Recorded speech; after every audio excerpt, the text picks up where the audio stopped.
What's up? Welcome back to Nostalgia. Dave here with a movie review. This time, Babylon. Damien Chazelle back. 4 year wait between his last film, First Man, to now. Babylon's here.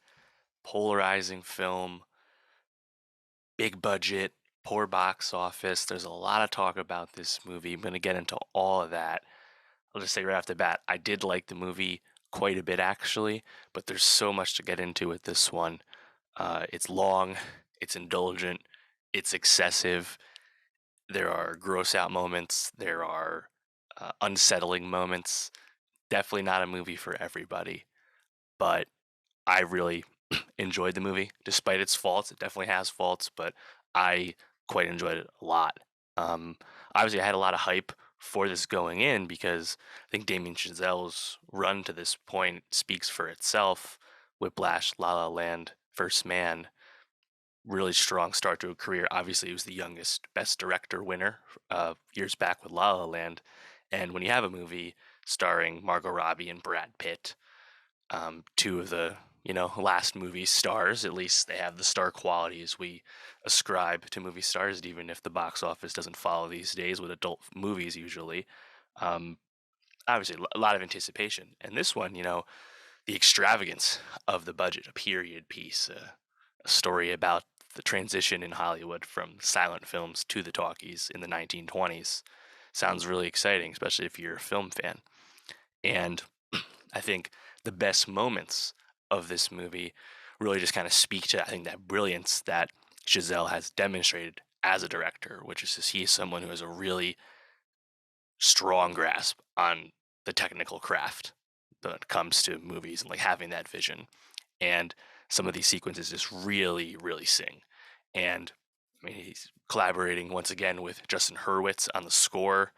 God, the score is incredible. Really uplifts the movie. Really propels the film, and the acting is really strong as well. And I think where this movie probably loses some people is partially its length. It's well over 3 hours, and I think the emotional moments that really start to fall into place in the back half of the movie, those probably land to varying degrees depending on the viewer, depending on the character they're involved with. So it's a bit of a mixed bag, perhaps the way it concludes. But I think some of the really strong moments, especially towards the beginning, like these series of set pieces, are just dynamite sequences. Some of the best things I've seen this year on screen, and I think I'll just go down like sequence by sequence, character by character, because there's a lot to get into. I think right off the bat, probably the most famous, like iconic stuff people probably are aware of with this movie, of course, is the big crazy bacchanal, the big party on the hill back when the Hollywood Hills were hardly developed at all. Uh, that sequence is crazy. It's super long. It's effectively a cold open. You don't see the Babylon flash across the title, the Babylon title flash across the screen until you're like 30 minutes into the movie because you watch this extended rager slash orgy slash uh, drug den. There's a lot going on there, and that's crazy. I think notably, I didn't actually notice this myself. I saw someone else point this out. None of the main characters are actually shown having sex. It's just extras, but trust me, you see plenty of extras having sex, especially at this scene.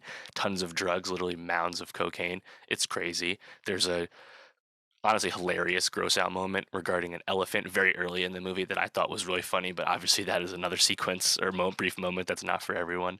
But with this party on the hill, you get introduced to really the core of your cast. Margot Robbie plays Nellie Leroy, an inspiring actress who has this undeniable quality to her, really like a textbook it girl, basically ingenue type.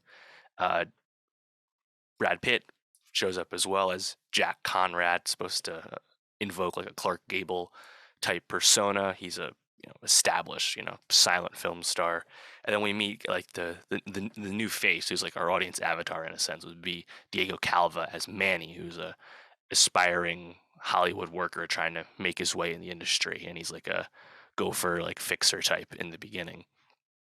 Right off the bat, you meet them, and you meet some of the other supporting characters as well, and I think that bacchanal party scene is just a lot of fun and a great way to really meet these characters. I think that's a clear highlight of the movie.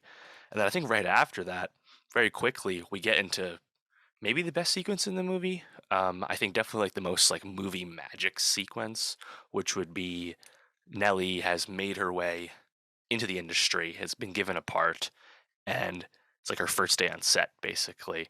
And at the same time, you have Jack also on set, this big, like blockbuster production, like a costume drama, and Nellie just kind of like lights up the screen, and everyone's like obsessed with her in the film. And of course, it's Margot Robbie doing this, so it's like actually real, actually dynamite, because she's just like that electric of a performer.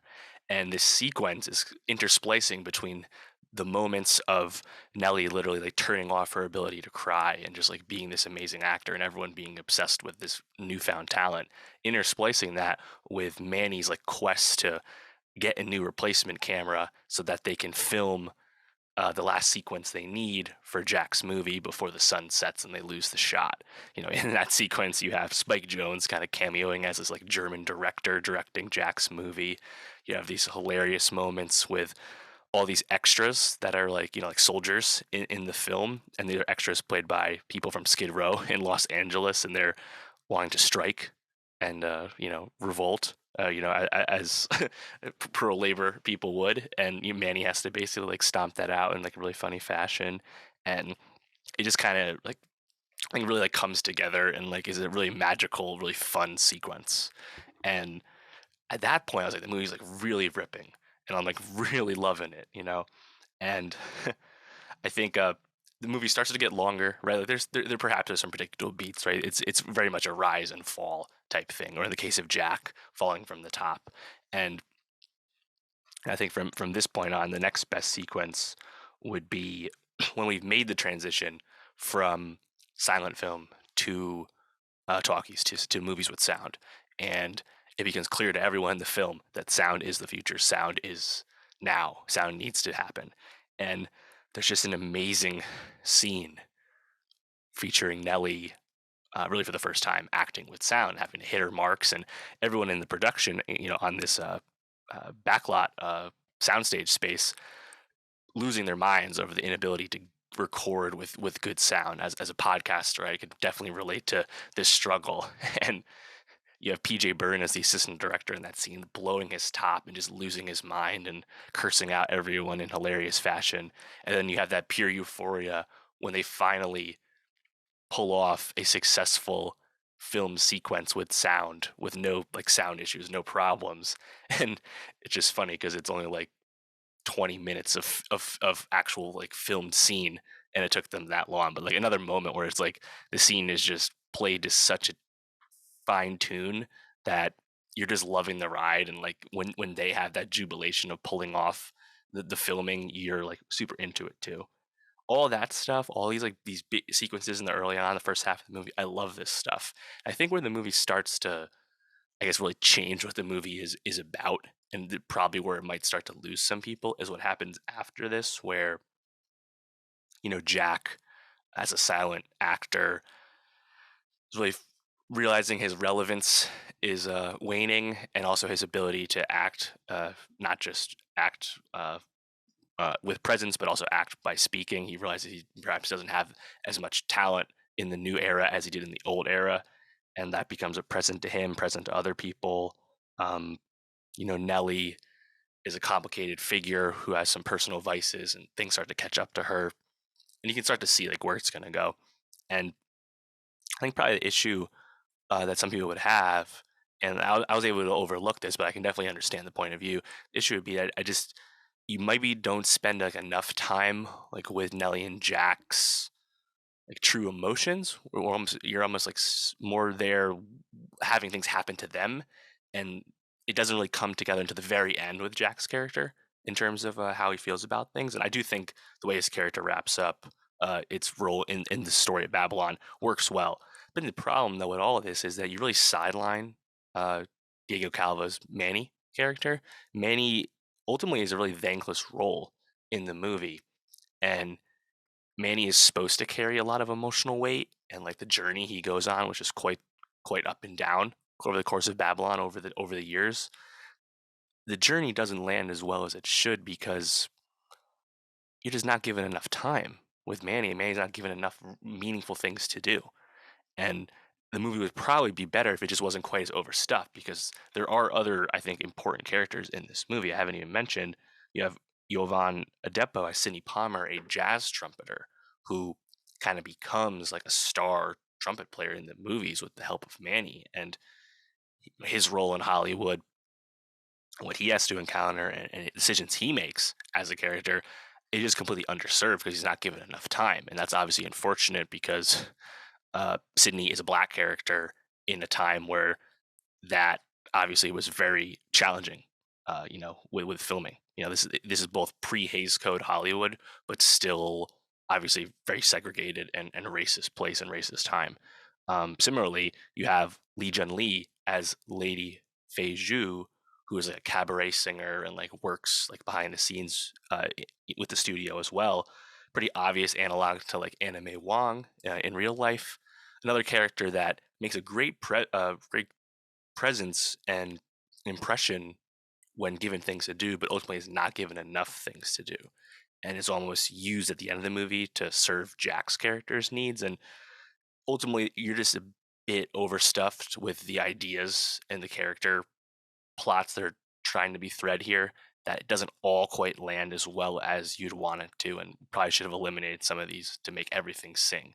But I think the reason why I'm still overall a fan of the movie is I think, like I said, there's just a few sequences that are truly undeniable and just a blast to be with. And then even if like the emotional stuff with the back half of the movie is up and down, it becomes quite obvious that the story of Babylon, Chazelle is presenting this as a also commentary on the state of Hollywood today and how filmmaking works. And you have this extended outro um, visual sequence that Manny observes at the end of the movie. We literally see frames of Singing in the Rain, which is an obvious analog and kind of like hangs over this whole story.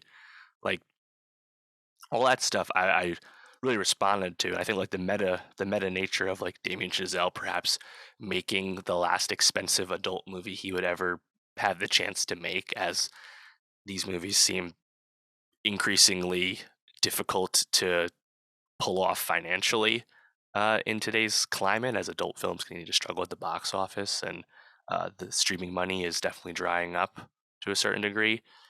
Thinking about all that, like, oh, this is like Damien Chazelle really went for it at the end here. 80 million budget, period drama, doesn't really play to general audiences, and he said, "Fuck it." He threw everything in here, and definitely really respect that, especially when you're doing it with people as talented as Margot Robbie and Brad Pitt. It certainly could be way worse.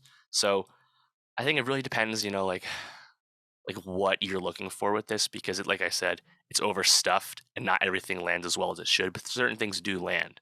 So as the Rotten Tomatoes score suggests, polarizing film. It's very up and down reception with this one, and I think that's okay.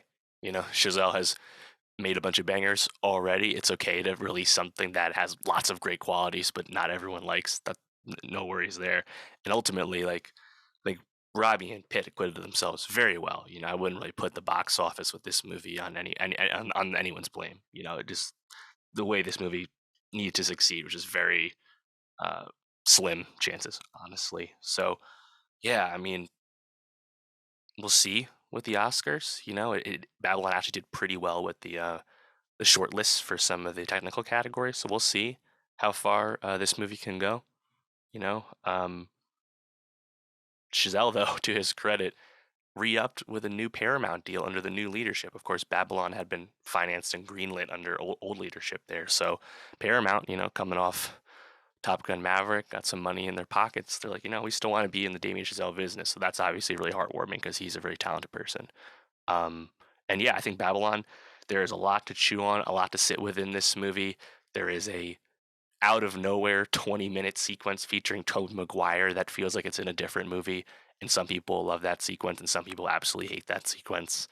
Um, I love that it was in the movie, but I totally get that that's not going to land for everyone too. There's a lot to this one, so I would definitely say you got to see it, and you got to uh, find a way to figure out how you feel about it, because I definitely have many thoughts as well. So let me know what you thought about Babylon. Are you excited for the next Chazelle movie? Do you think this will be good at the Oscars? Leave a comment below. Make sure you subscribe at youtube.com/nostalgiapod or wherever you get your podcasts, because I'll be reviewing a lot of other movies coming up soon. So see you next time.